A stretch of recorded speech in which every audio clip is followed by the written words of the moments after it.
with some more BLT action. Starting off with this series, Ubers. And this year against, I'm not sure who this is. I guess I'm gonna call them like uh, Shanks or something. Um, Either ways, Nasir is running a Hatterene team. I'm a big fan of Hatterene in general. I think it really frees up the other Pokemon from having to run boots. And it's so annoying to run boots on everything, and you just get to run like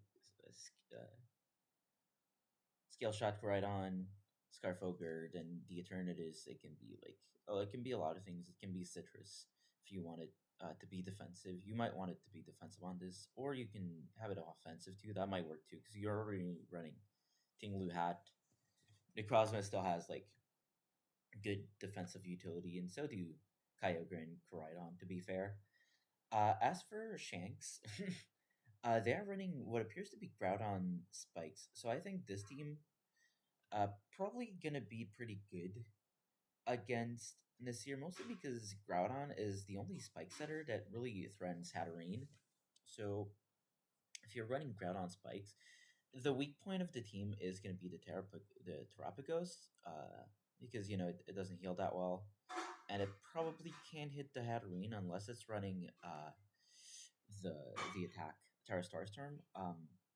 However, Groudon is going to be a pretty potent threat in the mid game. If I can chip the Hatterene, the Terapagos will be able to not handle the Tinglu, but will be able to spin against it. Nasir does not have a ghost type. I mean, so not gonna be too hard to control hazards, even if it's hard for Terapagos to set up rocks.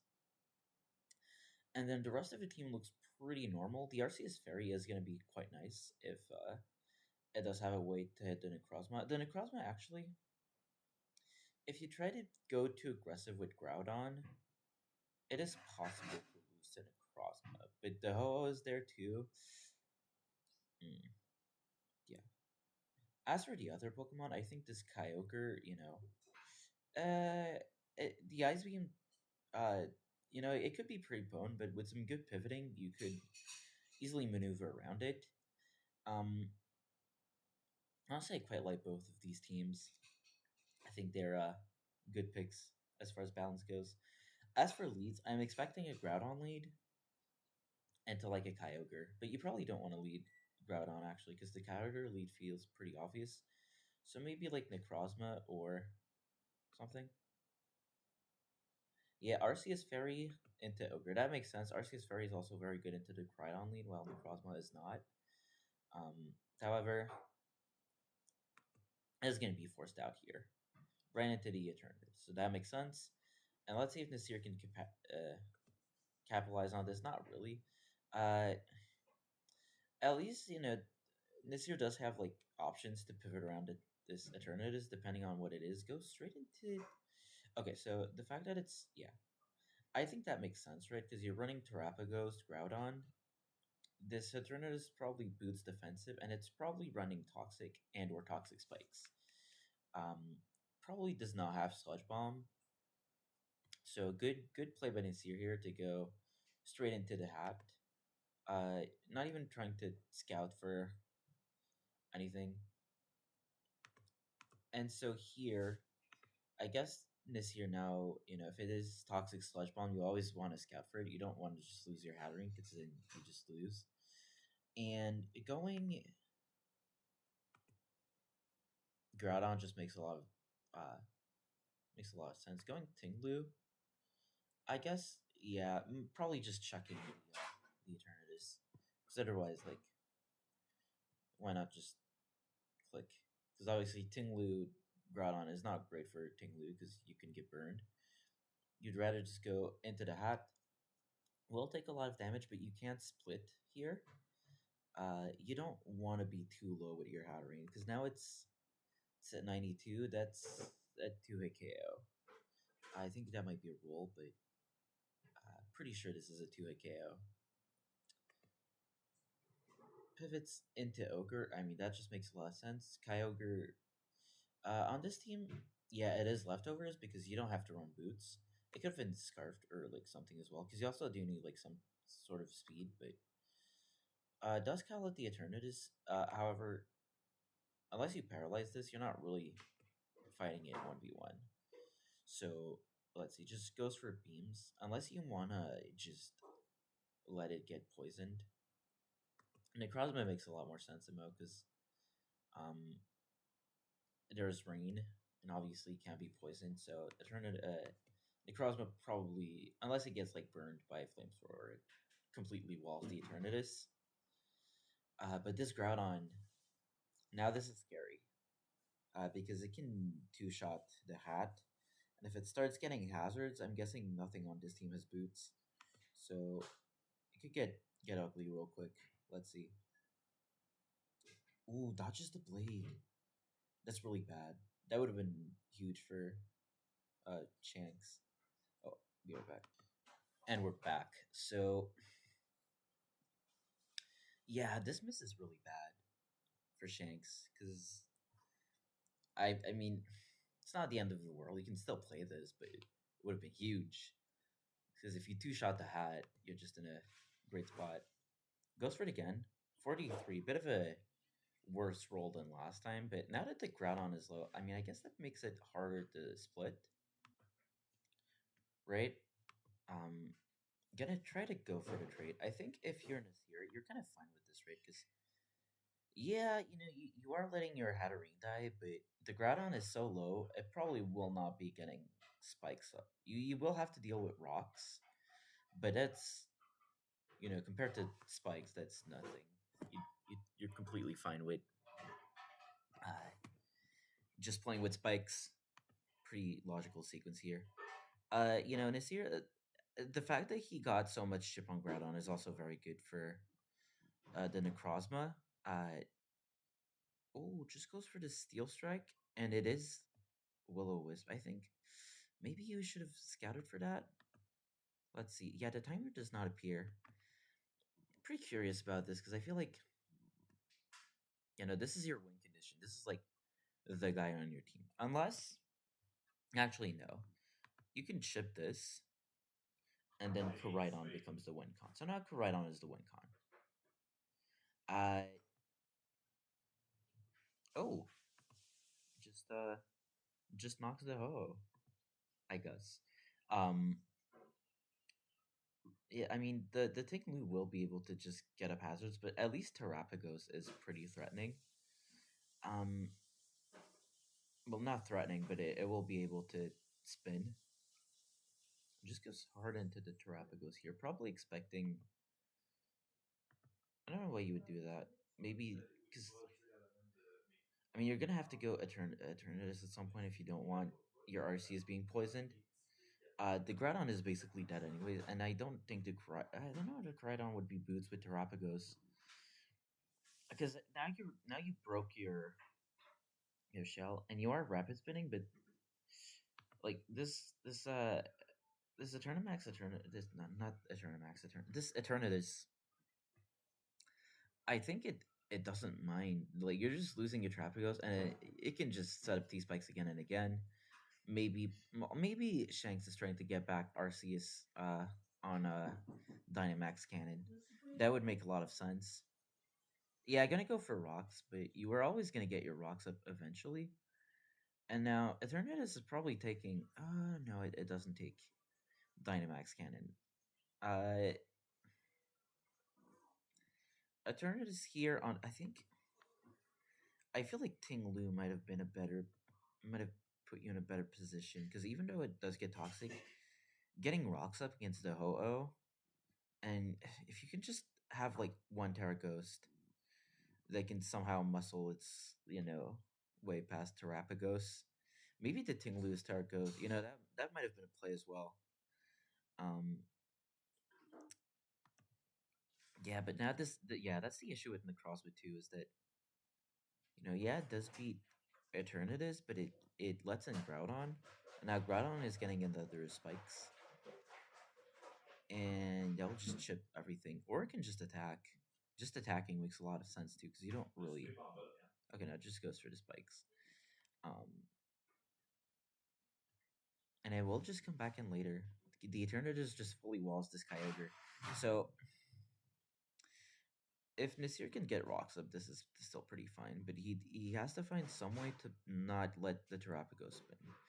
Uh, the Tinglu could very well be Terra Poison, or it could be Terra Ghost. Yeah, Ho just takes a bunch of damage. As the Earthquake doesn't hit anything, I think that's fine. This Eternatus is still very threatening though, because Dynamax Cannon hits everything. Uh, yeah, poisoning the Ho-Oh would be pretty bad for Shanks, and the RCS is at 20, so it would technically be able to live like one round of toxic and then heal, but it would put your RCS in a pretty terrible position. But I guess Shanks is just happy with just clicking Whirlwind now because Nasir is kind of stuck pivoting. Yeah, Eternatus, you can poison the Ho-Oh, but the spat. Oh, nice. Yeah, nice plays by Shanks. And is going to be able to spin, but that's the last spin. You don't get to spin after this, surely. So the Thinglu, if it ever does come in again, it will be setting up the rocks. And I think here you just toxic the Ho-Oh. Shanks is playing this around this. Ooh, that's scary. Because now you Eternamax Cannon again, but you only have 3 left. T-Spikes, and this here is also like this is kind of a game of chicken because you only have 3 Dynamax Cannons. And without Dynamax Cannon, you're not really doing that much to like Eternatus or I guess Terrapagos. I see you don't really need that many, but if you lose your Dynamax Cannon, the Eternatus is really annoying. It goes into Necrozma. Necrozma still has the same issue as earlier. However, now that T spikes are up, um, well, I guess it still lets in Eternatus, right? It doesn't really pressure it that much, but you could double Taho. Mm, so okay, Shanks goes to Ho-Oh on this, probably just in the hopes of whirlwinding stuff. Uh, RC is very, it does make sense. I'm thinking, you might have been able to pivot into Tinglu. This Necromancer kind of feels like the weak point because it's just letting everything in for Shanks. Uh, ooh, yeah, that will be 2 KO. Forced to recover here. Just gonna go for it again. I guess that makes sense because trading a poison for Necrozma is pretty terrible. RC is still in a good position here. Uh, the um the judgment will just hit this, I guess, and then you can always just go. I think, yeah, it just lets the Eternas heal. Okay, that's a good pivot by Nasir. Good double switch because now you're getting your rocks up. It will let the Eternatus heal. Oh no, I guess Shanks opts to go for the extra layers of spike instead of healing the Eternatus. I'm not sure about that because now Nasir's Koraidon looks very scary. Because if the Eternatus is a high health, it can always Terra Fairy, and like beat the Koraidon. But at 41, I don't really think it can do that. And the Ho-Oh, now there's rocks up, so the Ho-Oh, yeah, this Koraidon looks very threatening in the late game, unless Shanks can use their Koraidon to handle it, which might be the case, might be the game plan. So 2 layers of spikes and 1 layer of rocks. Eternatus comes back in, probably gonna try to heal as goes straight into the Koraidon. Okay, I think here you might have wanted to keep this low, right? Because I mean, the fact that nothing else on this team is really fast. Nah, this could still be dice. Terra Dark. Oh, Dragon Claw. That means it's probably banded, right? Choice band Dragon Claw. I don't think that kills. Yeah, that's the issue, right? If it had still been at 46, or yeah, 41, you can just attack into this, right? But now that it's yeah, now that it's at full, it can always threaten the terror, whatever terror it is, right? Whether it's like fairy, which is what I was thinking of, or whatever. It always is really tricky, right?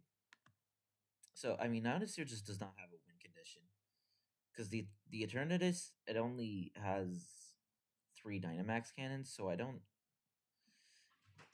I guess technically you can still spin one with the Terrapagos, um, but there's not any Pokemon you would really be able to spin against. So I guess the Terrapagos is dead. So everything will be taking like rocks, but I mean, at least this Arceus is taking poison. So I guess technically this is like a possible.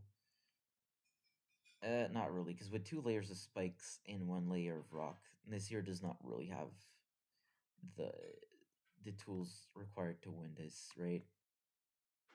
Yeah. I mean, this will kill. No, this does not kill Koraidon, so it's just over. Uh, the only one Dynamax cannon. And two recovers, which is now soon to be zero recovers.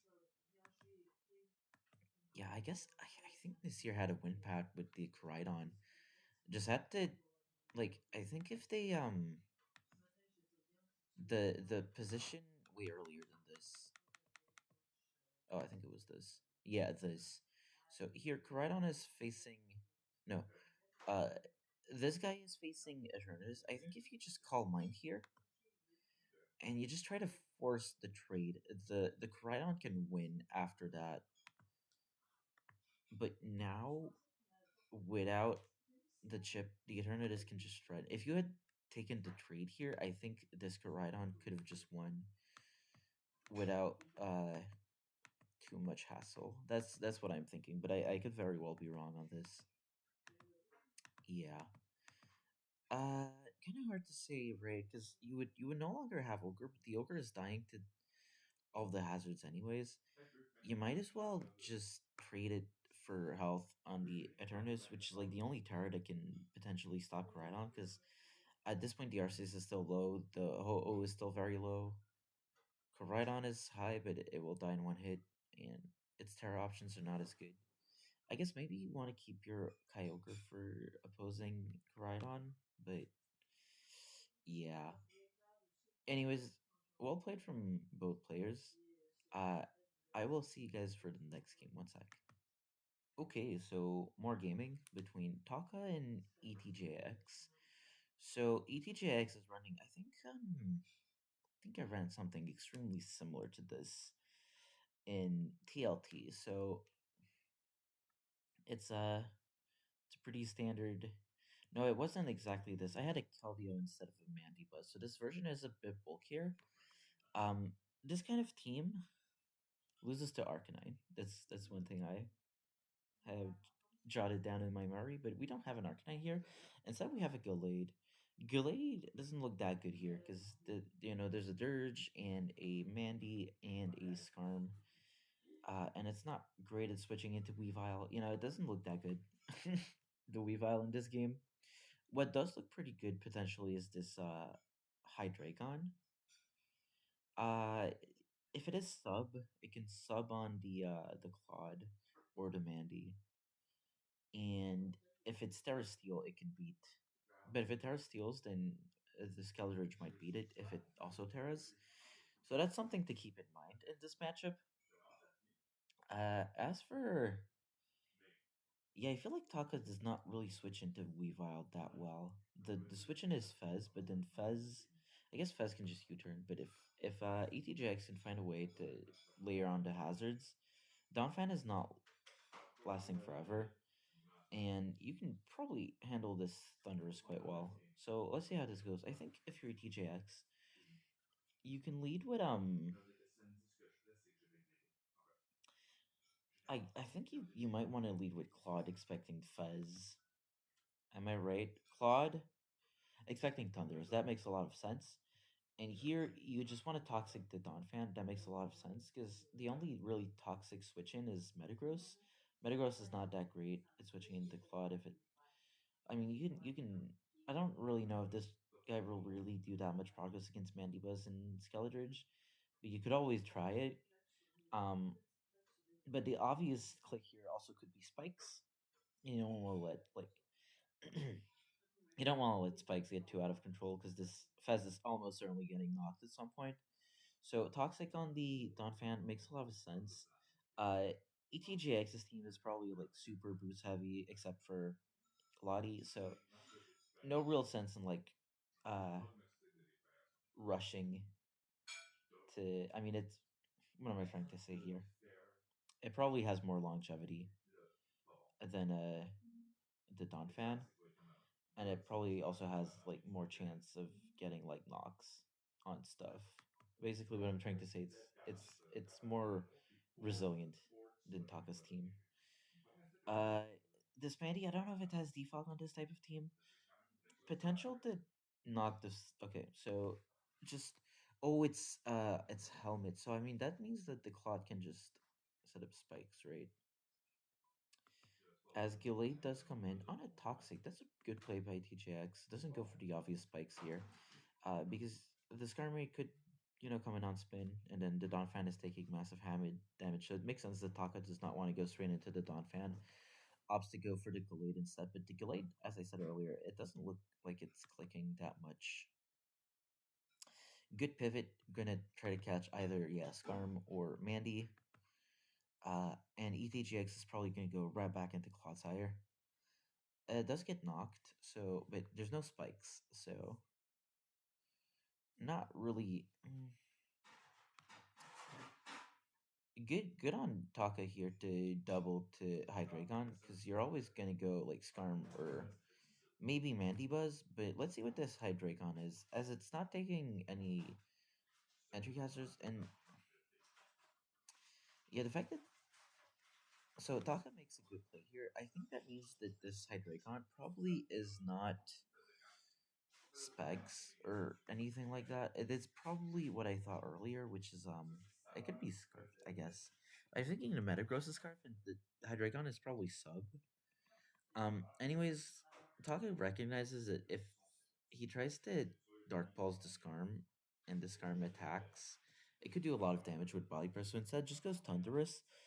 Because if ETJX does switch, it would almost certainly be into the Mandy Buzz, right? Because no other Pokemon really makes sense to switch in on Hydreigon like that. Whoa, that's a weird series of. I don't get that one.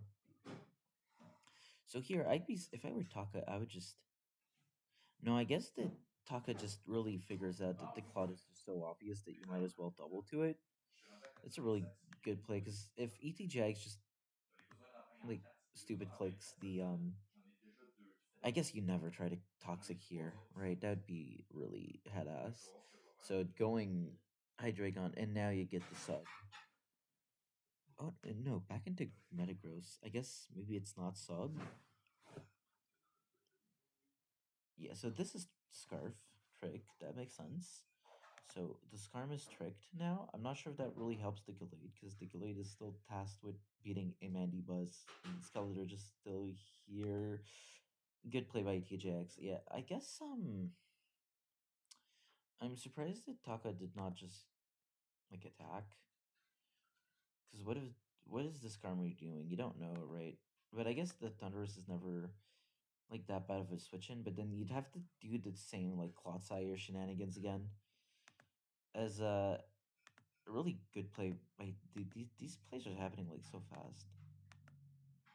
Because here, yeah, just I mean, I guess imagine if it like if Taka just tried to like chump check ETJX here. I don't know. That's a pretty scary because the Weavile is really good here. But now you can just, I think you can just knock off. I don't think you need to go for triple axle. Yeah, knocks off the helmet. Back into Claude on the U-turn, and now the Gallade I'm assuming is gonna start. No, the Metagross is coming in. I guess yeah, the Mandy might not be great at checking this. Uh mm, Scarm locked into Roost. Yeah, I guess it does just go Mandy Buzz. Oh, and it does have okay, so this is like a super Spadef Mandy Buzz. So I guess that's how the meta grows. Yeah, it tries to catch like a dirge or like a roost or something. I think dirge makes a lot more sense. As now Fez can just roost, and then it will U-turn ETJX here. I don't know why you would keep body pressing because now you're stuck in this position, which is really bad. Taka Taka keeps making these really good doubles. Uh, this double attempt it didn't work out, but it still got chip on the Skarm, and then just finally lets the Skarm redie. Not sure that was the optimal way of playing this, because you don't really want to let this Fez heal without yielding like position, and then yeah, I feel like Taka just got so much. Healing the Fez is so big for Taka. So now it just comes back in. We'll let the Claude heal, but the Claude is nowhere near as tricky to break. Gets another spike. Now this guy is low as well. And the Mandibuzz is dead. And now. Oh, yeah. Just goes for the Terra. Um, Terra Steel makes a lot of sense here if you have it. Uh, I think in the back, regardless, like the Fez looked very scary, but this looks very bad for ETJX now. Now that the Weavile is gone, because the Metagross still can still fight the Clodsire, right? Like you just U-turn here, you go to Metagross. No, you go to Hydreigon. Okay. I mean, I guess the Latios will be able to pick. You don't need Metagross anymore now that you killed the. Oh, would have been better to just attack. Why are you recovering here? Like, what are you scared of? You know it's Scarf. It probably does not have Bullet Punch. Just attack it. Why are you recovering? Yeah. And now you're in range of this guy. Yeah, I feel like the Terra Steel, like, is this not a throw? Like, let's say you just attack here. You should be able to 1v1 Thunderous, right? And then obviously Fez does nothing. Gallade probably just dies. Gallade might be Scarf. Thinking one of these two might be Scarf, but I mean, surely. Because now you have like no health, right? But surely if you have more health, the Thunderous could just handle the business. No, no, could not handle the Lottie. I don't think Focus Blast that does 75 to Latios is +1. Yeah, this one with Gallade.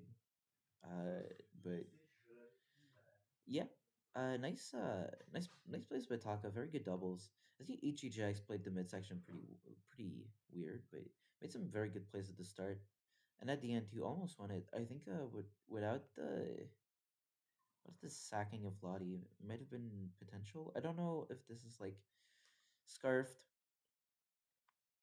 No, obviously no. I'm stupid. The Metagross is the scarfer. Yeah, I think ETJX might have been able to win unless it's some very weird stuff by Taka. Unless Taka was able, no, because Taka would probably you go like let's say you're Taka, right? You might go Hydreigon, but then going Hydreigon is scary because I don't know if it's like super slow. Well, not Scarf. The Latios might be able to set up on it, and you obviously don't want that.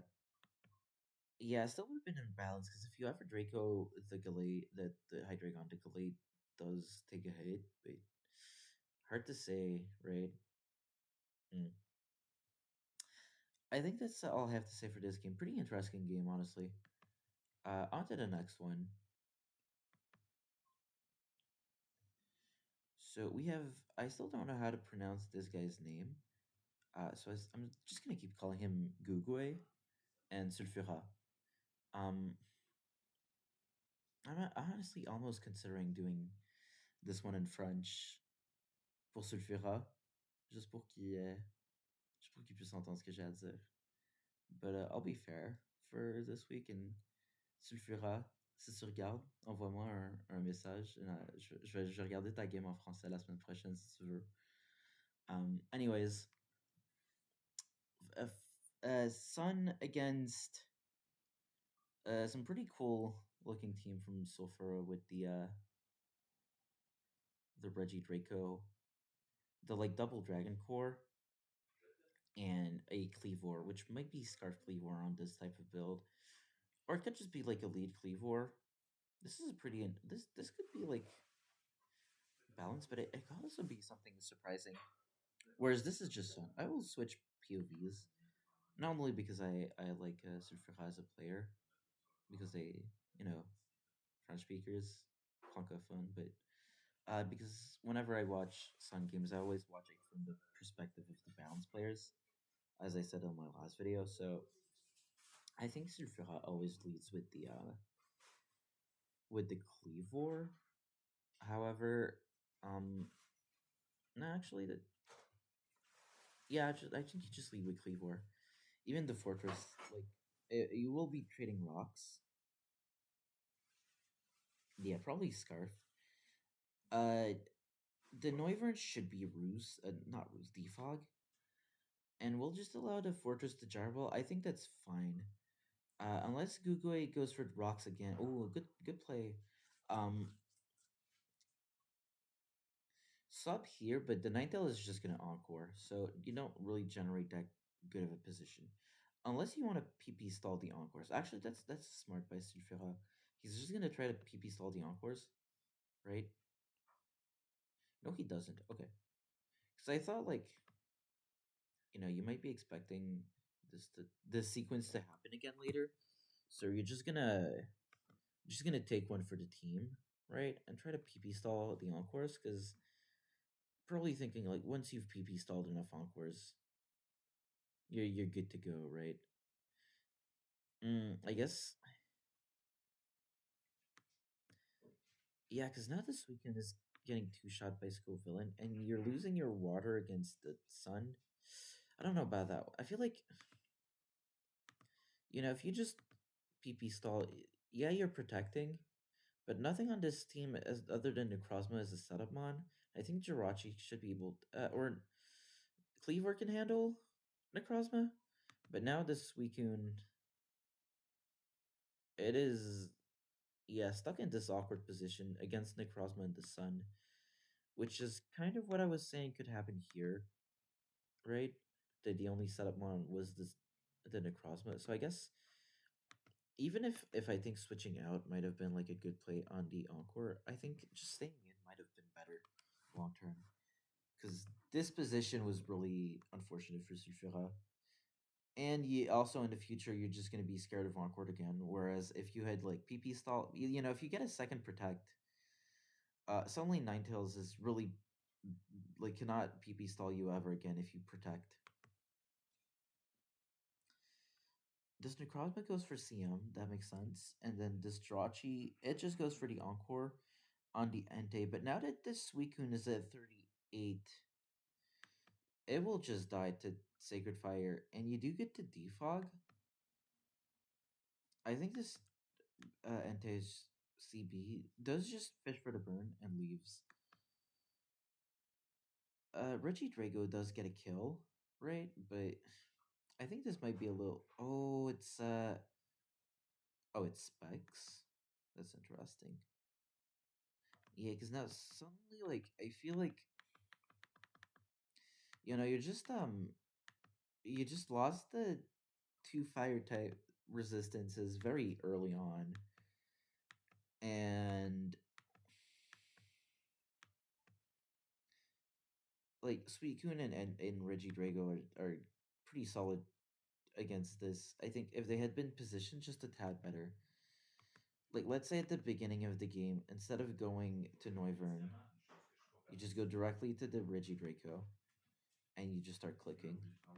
Might have put you in a better position here as well. Like I think, yeah, because once the Noivern is burned, Sure, it is at full, but it is taking a lot of chip. And then a Regidrago, like you just lost your second fire resist, and then everything just dies. Uh, I guess like, cause I don't know why Google went for this line of trying to burn the Regidrago, cause now that the Ninetales is dead, there's no more sun, but I feel like Sunfera does not really have that great of a way to handle it. Noivern here, yeah, this craft could go for it. I mean, even if if you roost here as Noivern, you just lose to the next one, and I think you just still lose because the Entei is like still choice banded Entei. Necrozma still probably does. I think these early turns, like if you had been able to get a pick with the Regidrago very early on for rocks and then try to defog later, it might have been like good. Yeah. Or maybe you just lead Regidrago in this matchup. I mean, it feels like the Cleavor lead was pretty obvious, but maybe this would have been better because you'd. Well, no, because you'd still want to. The fortress is not the biggest deal in the world. Still, like, I think at the start, if you're U-turning into Regidrago, you just get a kill for rocks, and then you can try to defog later. And then here, I think like if you just keep protecting, you might be able to PP stall on the Noivern. And then here, yeah, this Scovillain is always going to be very dangerous, though. The Scovillain is really the big issue because it just forces damage. I'm not sure how you would have played that, honestly. Maybe you would need a Terra, or maybe you'd be like in a better position with the plays earlier. But that was always going to be tough. Like maybe this Jirachi is a Terra Water, and that could help. Because then you're forced to go grass move, and then the Noivern is way better into that. I don't know. Not the best matchup in the world, honestly. This matchup was pretty bad. Um, but yeah, I guess it is what it is. Sometimes in RU you do lose to Sun. It is the way of the RU losing to random bullshit hyper offense. So you know it is what it is. It is what it is. Yeah. Anyways, I think I'm gonna go on to the next one. Okay, and I'm back with the Griffin King 20 and Ampha. So off the rip, I like the Griffin King's team here.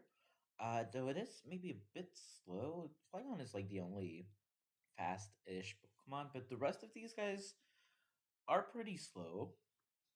Though as a defensive core, it does seem pretty solid. Issue number one, though, I look at Scrafty and I look at the Griffin King's team. Not sure how you beat it. It looks very difficult, that's for sure. Um, as for Ampha's team, way more aggressive. Going to be looking to U-turn and get some momentum with the fish and the monkey, and then probably going to try to. This graphic just looks so intimidating, man. Because like I don't know, like you start clicking bulk up, and then you're just really hard to hit for Vapo, for Glowbro, for Serena, for Dunsparce. Let's see how this goes. So yeah, just go straight into the scrap. I'm surprised that Alpha did not lead with this Scrafty because it just looks so scary. Just goes for the knock. I'm guessing trying to see. Oh, it is War Vapor. Okay, so that will make it more manageable. Though very unfun. Because you're kind of forced to roar it out, right? It will shed skin eventually. Uh, as it just keeps clicking Scald into it, which like fair enough. I'm not sure why Ampha keeps clicking knock, because now you're forced to rest, I'm assuming. Yeah. And now Griffin King makes the good play and goes to Dunsparce on the rest. And now gonna click a boom burst, which I think is very hard to pivot around. Let's have Basque. Maybe Sylve can do something here. Um oh yeah, good catch by Ampha. If this Dunsparce had Calm Minded too many times, it would have gone out of hand, but Monkey Dory is here to check it. Probably will just U-turn. Yeah, trying to fish for poison. And now Eva gets to set up rocks. Or no, spikes. Wait, spikes? Is it just no stealth rocks, just spikes? That's interesting. Uh, huh. Okay. I guess it is just spikes. It does not have rocks at all. Uh, yeah, this Scrappy is still kind of a nuisance.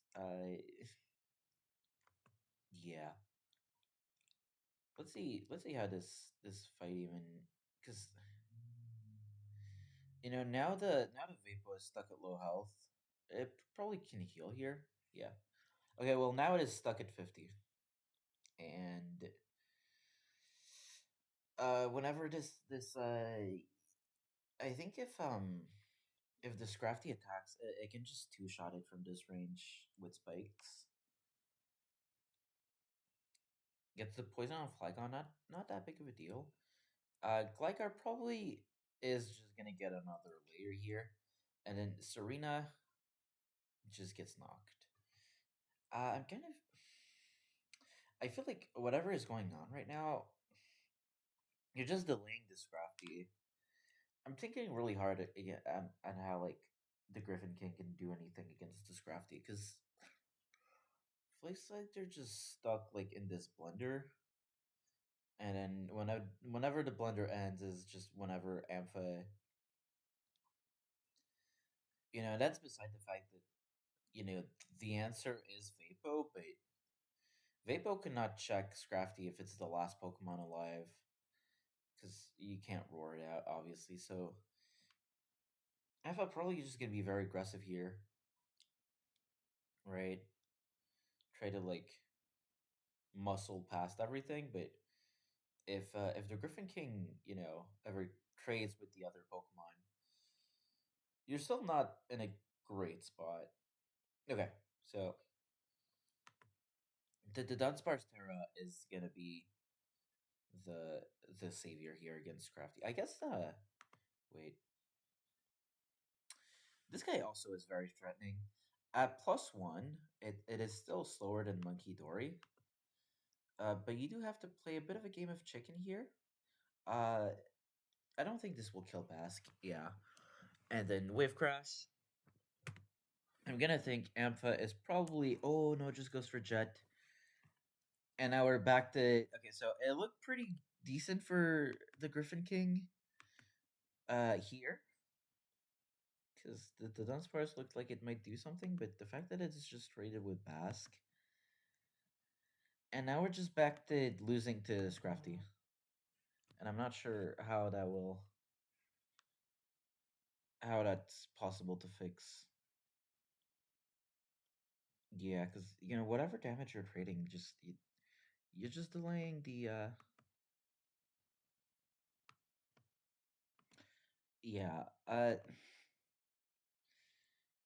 Scrafty comes in on slowbro. Does get burned, which is kind of annoying, but kind of whatever too. If the monkey just tricks the slowbro, I'm not sure if that really does anything. Uh,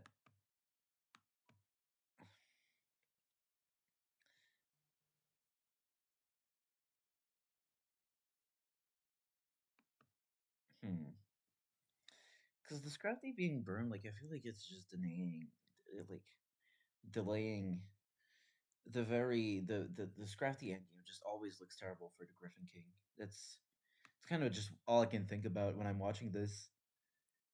Cause yeah, like you can do whatever you want, but the end game is always gonna be so bad, right?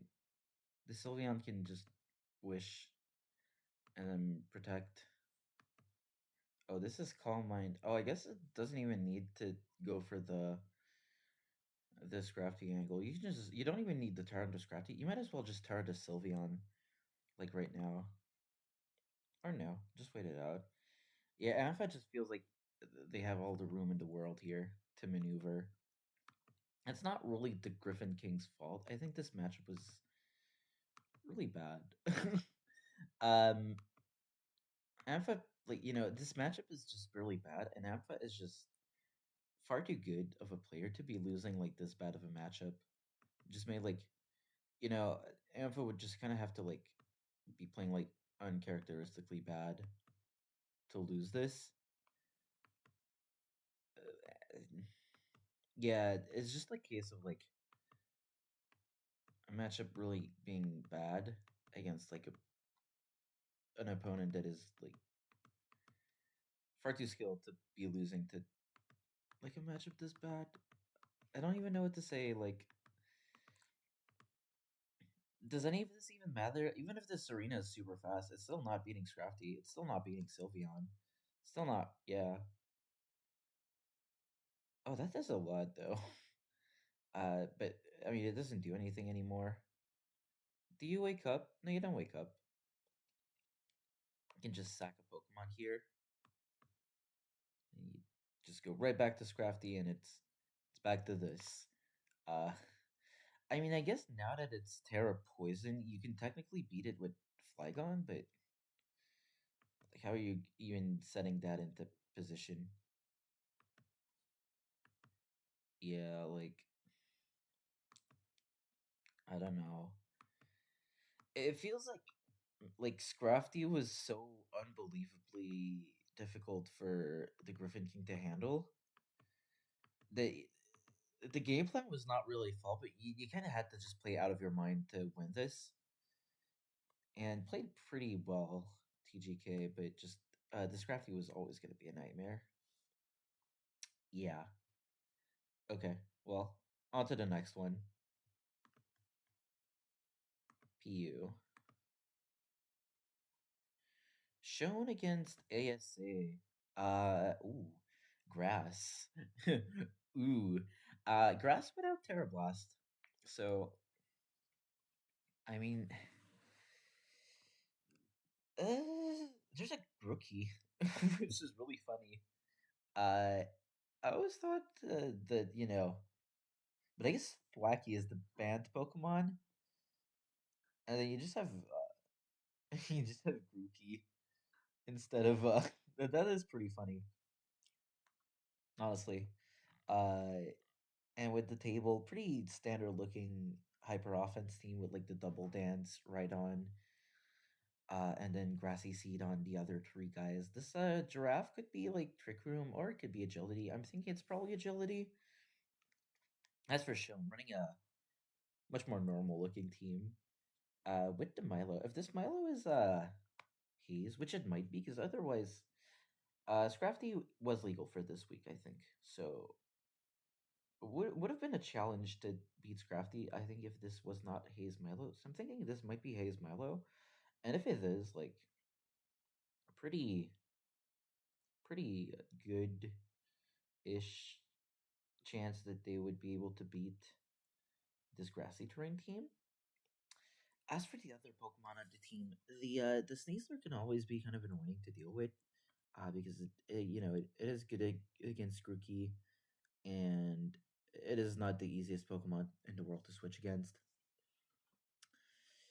Other than that, like, it really depends on the Milotic. I could totally see like ASA overpowering the Milo. I feel like it's kind of like the anchor for shown in this matchup, but yeah, let's see how this one goes. I'm gonna assume it's like Grookey into Sneasler leaders. Grookey into Milo lead. Milo into Avalugg makes a lot of sense. You do just flip turn out. Oh, Rotom is kind of scary, but okay, just goes for overheat. Doesn't try to deal because yeah, Avalugg can run Stone Edge, or it often does. I feel like because you want to be hitting like Cram, but you also can hit Cram with the Mountain Gale. Yeah, so this right on here is just double dancing. And it's gonna be able to hit something on the switch, but this Milotic, I don't think it is feeling that scared quite yet. Probably will be soon though if it gets hit another time. Sneasel here, gonna be a good click for close combat, but now you get to position something. Probably, yeah, Hitmonlee or Drifloon. Palisand should be able to trade, I'm guessing, with the Hitmonlee. Because, yeah, the Milo at this health, it doesn't beat Hitmonlee. So I'm guessing you just kind of have to hope your Palisand does it. Because otherwise, no, then you go Ambipom. So I'm guessing Hitmonlee probably beats Palisand and then you go Ambipom. That's probably what happens here, right? Yeah, that sounds about right. That did not that much. This is really scary now for Shone. Suddenly, like the Milo is low, and then I don't think fake out it kills here. Yeah, it does not. And then Hitmonlee just close combats again. Oh, and you're sacking to Milo. I guess it was not Haze, but still, Milo feels like it would be so good here in this matchup.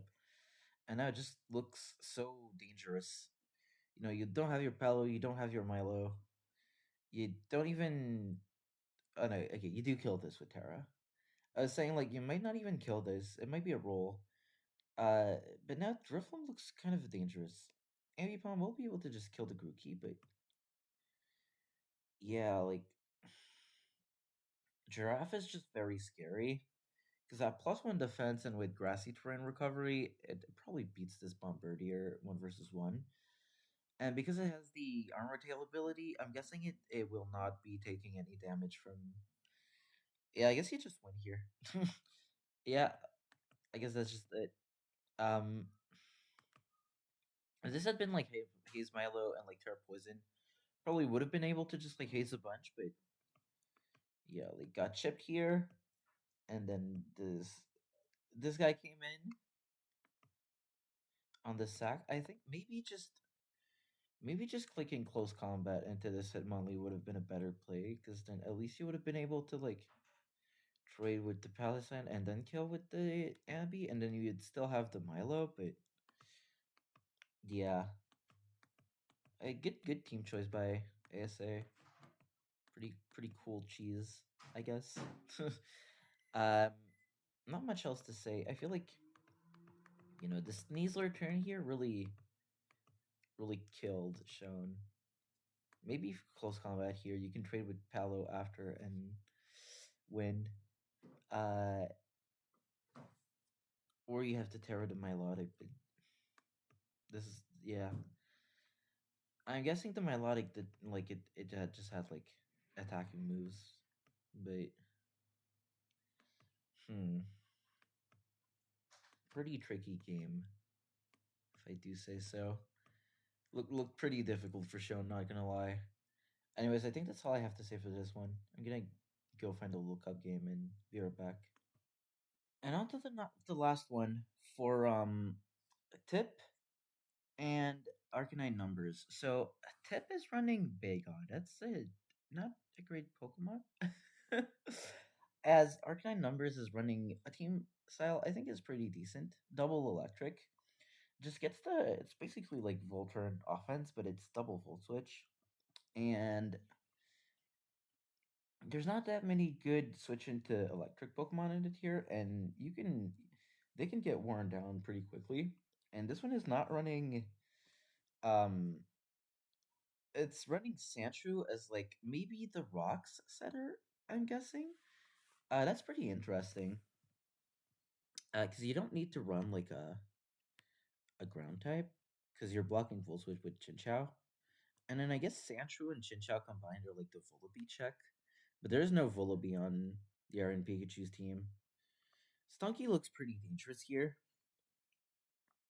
Bagon, yeah, I guess Tip does have a pretty solid matchup. Like Bagon looks pretty good. Uh, Mudbray, it can click. It can come in on this guy. I'm thinking like the yellow kid. Snuggy also looks pretty threatening. I'm gonna assume we see like Mianfu lead from tip and Arcanine numbers. I'm guessing they kind of have to lead with like Volibee, or maybe they just lead with Mianfu. Let's see. It could go either way. Yeah, Mianfu, Mianfu. No point in not trying to go for this line. I'm thinking because no one is running Tink. So you just go for this, and then you just go for high jump kick if your Arcanine numbers as you're forced to switch out. And I think yeah, you do just do that. But it does get sport. Oh, it is goggles. Okay, I guess that makes a lot of sense. It's just there's like no stealth rocks. I guess no, it is stealth rocks on the shoe. So it's safety goggles, rocks shrew. That's pretty interesting. I'm guessing. Yeah, I mean, it just works out very well here. Tip does get a knock on the Fungus. That might be big because now nothing is really Bagon. Bagon does look pretty solid if everything is knocked, but the Volibee is still very healthy, so not yet. Yeah, I think here you just go for knock. You're not never gonna risk your Mianfu here. That'd be very overly risky. As yeah, nice play by Arcanine. Just goes for the kill on the Mudbray, and now this Volibee looks very good. And it looks very hard for Tip to hit this, but you kind of have to for Bagon. Oh, it's Heat Wave. It's mixed. Yeah, that really puts the game deeply into Arcanine's favor. Now Bagon is coming in, but it will not. It will not be one-shotting Volibee. Yeah, maybe now it does. Goes into Shrew. I'm gonna guess on the Outrage. No, on the Rock Slide. That will be a two-hit KO, but the Ice Shard. Yeah. So what is this? It's like Shard, Spin. I'm assuming Rocks.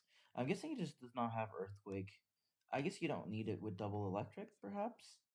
Um, this game, and I'll see when you have like a big mono advantage like this, it feels very hard because you kind of have to trade damage a lot of time.